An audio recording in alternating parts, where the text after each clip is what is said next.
Kain. Almusal tanghalian. Ang ulam ko. Ulam ko adobong manok. Tapos tuyo. Kain na guys. Anong oras na din? Alas 12 na? Galaw na. Nakalaw na pala? Ang bilis naman ang oras.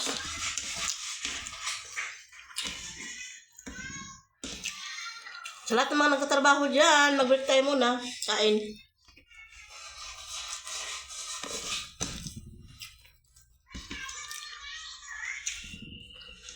Kain lang tayo. Hindi tayo marunong mukbang. Kain lang kain. Kapag magmukbang, mabilaukan. Pero yung mga nakita natin magmukbang, no? Paano kayo ginawa yung Jin? Yung mga nagmumukbang. Pag subo, yun? Nguya agad? Hindi na, lunok agad, di na nguyain.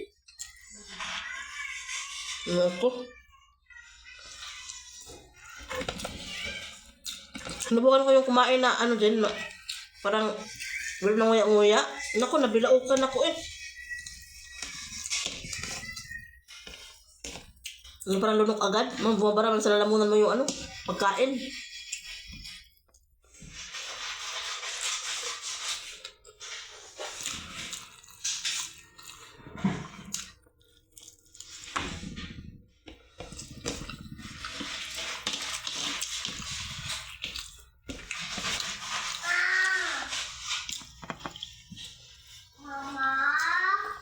Si pala dyan nandiyan pa nakatira na? Yung ex-wife ni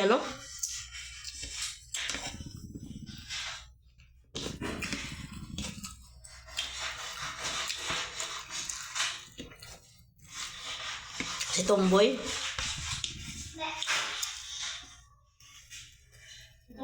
Dito ka na wag masyadong mag-ano.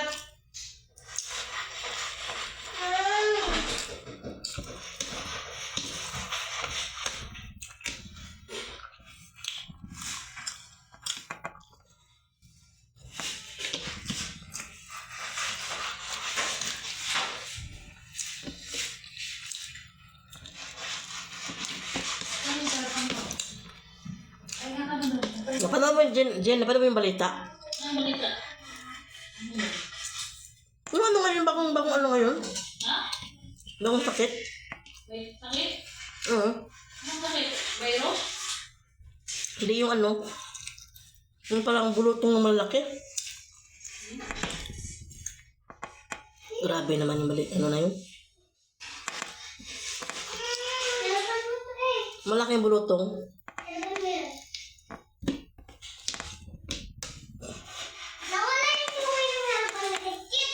Sinira niya.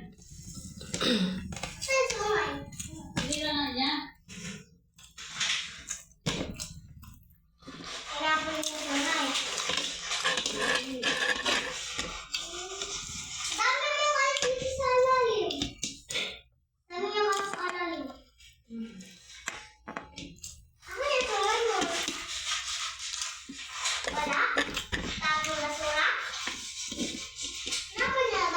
Pagpakalat ka pala ng aso, hindi tapos buwan, hindi nagsasabi.